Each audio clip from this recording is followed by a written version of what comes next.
शराब नीति केस में दिल्ली के सीएम अरविंद केजरीवाल को 21 मार्च की शाम सीएम आवास से ईडी ने गिरफ्तार कर लिया है। ईडी की टीम उन्हें 10वां समन देने आई थी।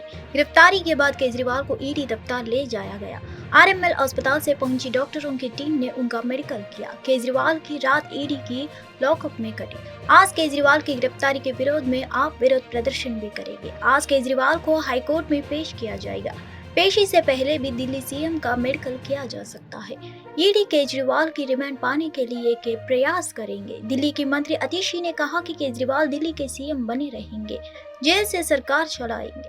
केजरीवाल की लीगल टीम ने सुप्रीम कोर्ट में अपील कर फौरन सुनवाई की मांग की। इसी मामले में पहले से ईडी की गिरफ्तार में मौजूद बीआरएस नेता के कविता ने अपनी गिरफ्तारी को एससी में चुनौती दी है। उनकी याचिका पर भी आज सुनवाई होनी है। ईडी की टीम गुरुवार 21 मार्च शाम 7 बजे केजरीवाल के घर 10वां समन और सर्च वारंट लेकर पहुंची थी। जांच एजेंसी ने 2 घंटे तक पूछताछ के बाद रात 9 बजे उन्हें गिरफ्तार कर लिया है। बदायूं में 2 भाइयों आयुष और आहान की हत्या के आरोपी और मुठभेड़ में मारे गए साजिद के भाई जावेद ने बुधवार रात बरेली में नाटकीय ढंग से समर्पण कर दिया। सैटेलाइट बस स्टैंड चौकी पर आत्मसमर्पण के इरादे से पहुंच जावेद ने एक ऑटो में 7 बहीटी सवारियों को दोहरा हत्याकांड का उल्लेख कर अपना नाम पता बताया। सवारिया ने इस काबुलनामे का वीडियो भी बना लिया है। इसमें जावेद ने अपने को बेकसूर बताया। चौकी पर सौंपे जाने के बाद बदायूं पुलिस उसे साथ ले गई। सैटेलाइट बस स्टैंड के नजदीक ऑटो में लोगों के बीच बैठे जावेद का यह वीडियो वायरल भी हुआ है। इसमें जावेद कह रहा है कि वह दोहरे हत्याकांड के आरोपी साजिद का भाई जावेद है। इसके प्रमाण के तौर पर जावेद ने अपना आधार कार्ड भी लोगों को दिखाया। जावेद ने लोगों को बताया कि साजिद ने जब घटना की तो वह अपने सखूनु कस्बा स्थित अपने घर पर था। उसे घटना की जानकारी नहीं थी। कई लोगों ने कॉल करके उसे बताया कि तुम्हारे भाई ने 2 बच्चों की हत्या कर दी। जावेद बोला कि उसका मोबाइल फोन इसकी गवाही देगा कि वह उस वक्त कहाँ था जब भीड़ उसका हेयर सैलून फूंक रही थी। तो वह बदायूं पहुंचा। उसने देखा कि लोग काफी गुस्से में थे। भीड़ उस पर भी हमला कर सकती थी, इसलिए जान बचाने के लिए वह दिल्ली भाग गया है। 21 मार्च को एक प्रेस कॉन्फ्रेंस को संबोधित करते हुए कांग्रेस नेता राहुल गांधी ने दावा किया कि पार्टी के सभी खाते फ्रीज कर दिए गए हैं। वह लोकसभा चुनाव से पहले कोई अभियान नहीं चला सकती है। उन्होंने पार्टी के बैंक खातों को कथित तौर पर फ्रीज करने को लेकर प्रधानमंत्री मोदी और गृह मंत्री अमित शाह पर भी हमला किया और कहा कि यह पीएम और एचएम द्वारा की गई एक आपराधिक कार्रवाई है। चुनाव आयोग ने कुछ भी नहीं कहा है। पहले से ही चुनाव लड़ने की हमारी क्षमता क्षतिग्रस्त हो गई है। हम पहले ही 1 महीना खो चुके हैं। यह प्रधानमंत्री और गृह मंत्री द्वारा की गई एक आपराधिक कार्रवाई है। आज भारत में कोई लोकतंत्र नहीं है, राहुल गांधी ने कहा। There are institutions in this country that are supposed to protect the democratic framework. There are the courts in the country. There's the election commission in the country, right? And nothing is happening. The election commission has not even said, wait a minute, you have frozen the bank account of the largest, of one of the biggest political parties, largest opposition in the country. And already our ability to fight the election has been damaged. We've already lost a month. As Makanji said, we are unable to get slots for advertising. We are unable to put ads in newspapers. And so what sort of a democracy? Cricketer से राजनेता बने यूसुफ पठान ने 21 मार्च को पश्चिम बंगाल के बेरहामपुर में एक press conference की। TMC ने आगामी लोकसभा चुनाव के लिए बरहमपुर निर्वाचन क्षेत्र से यूसुफ पठान को मैदान में उतारा है। उन्होंने उन्हें देखने के लिए उमड़ी भारी भीड़ को भी संबोधित किया। क्षेत्र बहुत अलग है, लेकिन लोगों की उम्मीदें वही रहती है कि मैं उनके लिए काम करता हूं और अपनी टीम द्वारा किए गए काम को आगे बढ़ाता हूं। मैं उतना ही उत्साहित हूं जितना 2007 विश्व कप के लिए था। गुजरात मेरी जन्मभूमि है और पश्चिम बंगाल मेरी कर्मभूमि है। अधीर रंजन चौधरी 5 वर्ष संसद रहे हैं, लेकिन समय बदलता है और बदलाव अच्छे के लिए होता है। यूसुफ पठान। देखिए, मैदान बिल्कुल अलग है, लेकिन एक्सपेक्टेशन जो है वो सेम रहेगी। जो मेरी टीम की एक्सपेक्टेशन रहती थी, जल्दी रन बनाऊं, मैच जीताऊं, तो यहाँ पर भी एक्सपेक्टेशन यही रहेगी लोगों की कि मैं उनके लिए जो आया हूँ मैं यहाँ पर काम करने के लिए, और जो मेरी टीम ने काम किए हैं उसको और आगे लेके जाना है। 2007 का वर्ल्ड कप का जो फाइनल था और ये जो पहला लोकसभा का चुनाव, कौन आपका सबसे ज्यादा महत्वपूर्ण लग रहा है? देखिए दोनों ही मेरे दिल के करीब है और काफ़ी एक्साइट हूँ मैं। एक्साइटमेंट मेरे में है कि जब मैं पहला वर्ल्ड कप खेला था भारत के लिए अगेंस्ट पाकिस्तान और हम लोग मैच जीते भी थे और यहाँ पर पॉलिटिक्स में भी मैं आया हूँ, तो एक अच्छी ओपिनियन के साथ मेरा मैच होगा, तो उसके लिए मैं काफ़ी एक्साइट हूँ और इंशाल्लाह ज़रूर अच्छा रिजल्ट आएगा। वो 5 बार का सांसद रह चुके हैं। दूसरा इस भाई अभी तो नहीं किया।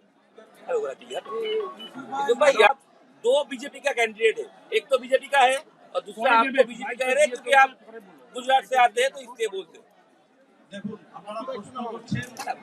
गुजरात से मैं आया हूँ, मेरा जन्मभूमि है गुजरात में और ये मेरा कर्मभूमि है। यहाँ पे मैंने बहुत काम किया है। आईपीएल के 17वें सीजन की शुरुआत होने में अब महज चंद घंटे शेष रह गए हैं। शुक्रवार की शाम पहले मुकाबले में गत चैंपियन चेन्नई सुपर किंग्स का सामना रॉयल चैलेंजर्स बेंगलुरु से होगा। दोनों टीमों ने इस मैच के लिए पूरी तैयारियां कर ली है। सीएसके और आरसीबी की टीम में दिग्गज खिलाड़ी मौजूद है और दोनों के ही पास विदेशी खिलाड़ियों का अच्छा पूल है। दोनों ही टीमें जीत के साथ इस सीजन की शुरुआत करना चाहेगी।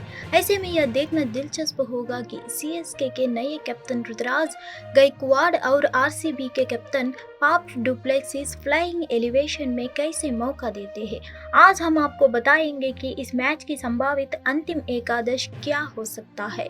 सीएसके और आरसीबी के बीच आईपीएल इतिहास में अब तक कुल 31 मैच खेले गए हैं, जिसमें गत चैंपियन सीएसके ने 20 मैच जीते हैं, जबकि आरसीबी की टीम 10 मैच ही जीत सकी है। दोनों टीमों के बीच एक मुकाबला बेइंतज़ा है। इस तरह धोनी की टीम का पलड़ा आरसीबी की तुलना में भारी नजर आ रहा है। हालांकि टी20 क्रिकेट में एक गेंद से पासा पलट जाता है, इसलिए इस प्रारूप में यह कहना कठिन होता है कि कौन सी टीम मुकाबले को जीत सकती है। सपा ने 2022 के विधानसभा चुनाव से पहले बसपा के कई साथियों को तोड़कर और दूसरे दलों को कई दिग्गज नेताओं को शामिल कर बड़ी हलचल पैदा की थी, पर सत्ता परिवर्तन का उसका सपना अधूरी ही रहा। प्रदेश की मुख्य विपक्षी पार्टी सपा खड़े इम्तिहान के दौरे से गुजर रही है। सपा ने 2022 के विधानसभा चुनाव से पहले बसपा के कई साथियों को तोड़कर और दूसरे दलों के नए दिग्गज नेताओं को शामिल कर बड़ी हलचल पैदा की थी, पर सत्ता परिवर्तन का उसका सपना अधूरी ही रहा। अलबत्ता कुछ सीटें जरूरी बढ़ी, वोट शेयर भी बढ़ा, पर सरकार बसपा की बनी। करीब एक साल पहले जब सियासी पार्टियां लोकसभा चुनाव की तैयारियां शुरू कर रही थी, सपा के सहयोगियों साथियों के साथ छोड़ने का सिलसिला शुरू हो गया। यह सिलसिला लोकसभा चुनाव के ऐलान के बाद भी जारी है। सपा के साथ पहले सुबह सपा के फिर रालोद ने छोड़ा। अब सपा के पीडीए फॉर्मूले की सबसे मजबूत पैरोकार अपना दल ने अलग चुनाव लड़ने का ऐलान कर पार्टी की चुनौतियां और बढ़ा दी है। खास बात है कि सपा के जिन सहयोगियों ने अब तक साथ छोड़ा है, उनका असर पूरब से पश्चिम तक महसूस होने वाला है। किसी का असर पूरब में ठीक ठाक है तो किसी का पश्चिम में आधार माना जाता है। लोकसभा चुनाव में फिलहाल सपा के साथ सिर्फ कांग्रेस ही खड़ी नजर आ रही है। सपा कांग्रेस का 2017 में भी गठबंधन हुआ था, लेकिन उसका खास फायदा नहीं मिला। 2024 में सिर्फ कांग्रेस के सहारे अखिलेश यादव कैसे सफलता की फटकता लिखेगा, उनके इस कौशल पर सबकी निगाहें जरूर रहेगी। 18 मार्च को सुप्रीम कोर्ट ने एसबीआई को आदेश दिया था कि 21 मार्च की शाम 5 बजे तक हर बॉन्ड का अल्फा न्यूमेरिक नंबर और सीरियल नंबर, बॉन्ड्स की खरीद की तारीख और रकम समेत सारी इंफॉर्मेशन चुनाव आयोग को दे। स्टेट बैंक ऑफ इंडिया ने इसके बाद गुरुवार दोपहर 3:30 बजे ही कोर्ट में एफिडेविट दाखिल कर दिया है। चुनाव आयोग ने इलेक्टोरल बॉन्ड्स के सीरियल नंबरों के साथ डाटा गुरुवार शाम को अपने वेबसाइट पर अपलोड कर दिया है। अब इलेक्टोरल बॉन्ड्स की सारी जानकारी पब्लिक डोमेन के उपलब्ध है। स्टेट बैंक ऑफ इंडिया ने आज ही सुप्रीम कोर्ट में बताया कि उसने चुनाव आयोग को इलेक्टोरल बॉन्ड से जुड़ी सारी जानकारी सौंप दी है। एसबीआई ने कहा कि नई जानकारी में बॉन्ड्स के सीरियल नंबर भी शामिल है। पिछली बार इनकी जानकारी नहीं होने पर सुप्रीम कोर्ट ने एसबीआई के चेयरमैन को फटकार लगाई थी।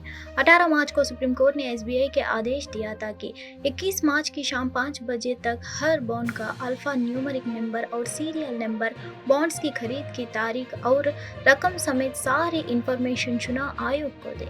स्टेट बैंक ऑफ इंडिया ने इसके बाद गुरुवार दोपहर 3:30 बजे ही कोर्ट में एफिडेविट दाखिल कर दिया है। राष्ट्रीय कांग्रेस पार्टी ने आगामी लोकसभा चुनाव को ध्यान में रखते हुए गुरुवार को उम्मीदवारों की तीसरी लिस्ट जारी कर दी है। इस लिस्ट में कांग्रेस ने 7 राज्यों के 56 उम्मीदवारों पर मुहर लगाई है। इसमें अरुणाचल प्रदेश, गुजरात, कर्नाटक, महाराष्ट्र, राजस्थान, तेलंगाना, पश्चिम बंगाल और पुदुचेरी राज्य शामिल है। देखा जाए तो कांग्रेस लोकसभा चुनाव के लिए पूरी तरह से कमर कस चुकी है। सोशल मीडिया प्लेटफॉर्म पर कांग्रेस ने उम्मीदवारों की लिस्ट शेयर किया है। प्रधानमंत्री मोदी अपने भूटान के दौरे के लिए रवाना हो गए हैं। इससे पहले पीएम मोदी की भूटान की प्रस्तावित राजकीय यात्रा खराब मौसम के कारण स्थगित कर दी गई थी। इसके बाद दोनों पक्षों की तरफ से नई तारीख को तय करने के बाद अब पीएम मोदी भूटान के लिए रवाना हुए हैं। इस बाबत पीएम मोदी की तस्वीर भी अब सामने आई है। भारत सरकार की पड़ोसी प्रथम नीति के तहत मोदी 21 से लेकर 22 मार्च को भूटान जाने वाले थे। बता दें कि पीएम मोदी भूटान की 2 दिवसीय यात्रा पर रवाना हुए हैं। पिछली बार यात्रा रद्द होने के बाद विदेश मंत्रालय ने अपने बयान में कहा था कि पारो हवाई अड्डे पर खराब मौसम की स्थिति के कारण 21 से लेकर 22 मार्च 2024 को प्रधानमंत्री की भूटान की राजकीय यात्रा स्थगित करने का पारस्परिक निर्णय किया गया है। दरअसल पूर्व भारत के कुछ हिस्सों में बुधवार को काफी अधिक वर्षा हो रही थी। तथा भारत मौसम विज्ञान विभाग ने बिहार, झारखंड, उत्तर पश्चिम बंगाल और उड़ीसा के लिए ऑरेंज अलर्ट जारी किया था।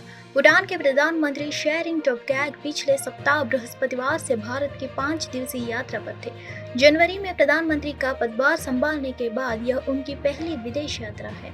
अपनी यात्रा के दौरान उन्होंने राष्ट्रपति द्रौपदी मुर्मू और प्रधानमंत्री मोदी से मुलाकात की थी। उन्होंने विभिन्न उद्योगों के प्रमुखों के साथ बैठकें करने के अलावा कई अन्य कार्यक्रमों में शिरकत की थी। रमजान का महीना चल रहा है। इस दौरान मक्का मदीना जाने वाले श्रद्धालुओं की संख्या में काफी इजाफा हो गया है। इस कारण टूर और ट्रैवल ऑपरेटर्स द्वारा टूर पैकेज की कीमतों में बड़ा बदलाव किया गया है। उम्रा ट्रैवल एजेंसियों और टूर ऑपरेटरों द्वारा टूर पैकेजों की कीमतों में 2 गुना इजाफा कर दिया गया है। यही नहीं, रमजान के अंतिम 10 दिनों में कियाम अल लैल यानी जिसे रात्रि के समय जागरण प्रार्थना कहा जाता है, उस दौरान भारी भीड़ की संभावना को देखते हुए प्रत्यक्ष किराए में 3 गुना वृद्धि की गई है। रियाद से जद्दा के लिए भी फ्लाइट्स बुकिंग के किराए में काफ़ी बढ़ोतरी हुई है।